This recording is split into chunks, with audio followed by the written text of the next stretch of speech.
Hello, everyone, and welcome to a preview of the 2019 Northwood University softball team. I'm Travis McCurdy, joined by head coach Gregg Sauve. And, Coach, you're well into preseason now, approaching this season. How do you feel about your club right now? Well, I think we're coming along really well. I think last year benefited us a lot, Travis, in the fact that we had a lot of young kids on the field. Still young. We had a lot of sophomores and some juniors out there playing, but they got some good playing time last year in some pretty crucial games for us, getting us in late, making a run to get into the tournament last year. And so I think it bodes well for us. The girls are working hard.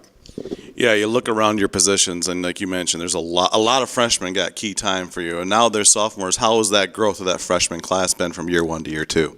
Well, I think the greatest part of getting that experience is the way they communicate with each other now, is they understand wherever, especially in the outfield, when we make adjustments and shift according to the hitters and where we're at in the lineup and the speed on the bases, you can hear them communicating now. They know what they're supposed to do, and that's a learning process, which is really nice.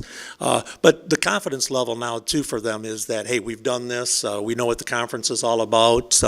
We had a very good Florida last year, so again, this fall, feeding off beating CMU again in the fall and playing a very good game against Michigan State, losing a close game there, the confidence level is rising. So these girls now believe they can play with these teams, and that's the first step of it. And then that's even more important than wanting to play them, is now you think you can play with them. We do have a lot of youth, but you also got some experience. Talk about, particularly in the batting order, talk about some of those veterans that are going to be really a key part of your lineup. Yeah, absolutely. We've got the girls that can rake the ball when they're for power hitters like the Abby Joseph, who's a senior, will get a lot of time. Carly's a senior, going to get a lot of time. Tor at first, and as a junior on the field, and she's coming back for her fifth year. We're really lucky with that. And Sydney Culp's coming back for fifth year next year. But juniors on the field, these girls have a tremendous amount of power, but they hit for good average as well.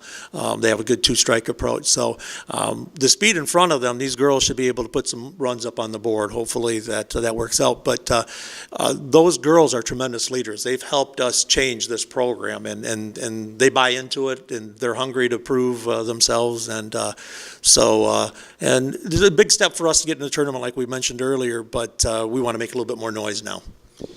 Looking ahead, also, you've got, it always starts with, let's go back to some newcomers. Anybody new that, or maybe some players that have been here before that you're expecting to have breakthrough seasons this year? Yeah, absolutely. Well, and some of the girls that got some playing time last year will still play better. Yeah. They had very good initial freshman and sophomore years. Maddie Coulter, our center fielder, probably the most athletic we have. Now her confidence level is starting to catch up to her ability, and so she should take a big jump for us this year. But in our game, it's still pitching, and the neat thing is we had to go out late this summer because we had some major injuries and find some additional pitching. April Bennett, we need her to step up. She was a closer at Tiffin and transferred into Northwood. She has to have a different mentality now. We got to get her through that lineup the second and third time through. And so once she figures that out, Marissa Tioni is a senior pitcher, and she may, I don't want to jinx her, but she may be throwing her best ball. She's in a very good place throwing and understanding what her strengths are and using those. So some of these girls, Heather Dirks is a Canadian that we picked up as a freshman, a 6-footer, raw talent, and we're trying to get her in a good place. So we got some arms. And the neat thing in the background is Taylor and Shayna, coming off major surgeries, are progressing and working, and which I didn't think we had a shot to get. Now I'm kind of thinking maybe they're going to be there for us. Yeah. So pitching depth is something that's been an issue, but now you've got that.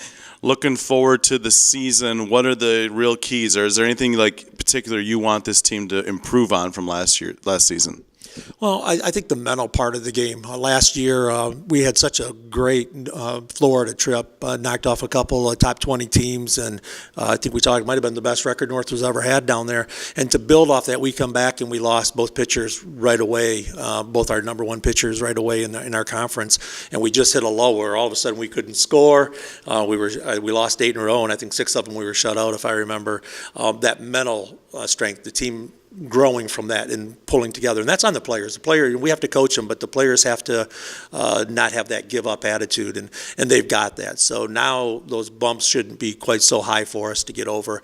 Got to get off to a good start. It's a confidence game, and if you can get on a good roll, we can feed off that and hopefully make some noise. Looking at the GLIAC this year, always one of the tough, or such a tough league year in, year out. What are some of the other teams you're looking at that are real contenders again this year? Yeah, again, the top two teams, the Grand Valley, they have just about everybody back, and they've got the workhorse pitcher for them with Ellie. She's just a dominating pitcher. Davenport is back. They were second place in the conference, and they've got everybody. They lost one player. So those would be the two, but you can't overlook any of them. Like you said, we've got some teams that the parity's very good in our conference. It's one of the toughest conferences around, but that's what you want. Because that helps you going forward when you get into the conference tournament and hopefully go on to regionals and so forth. There's no let up. And we open up here in 16 days, I think, in Evansville, Indiana. And again, we're playing 3 top 20 teams right out of the chute. Last year's national championship.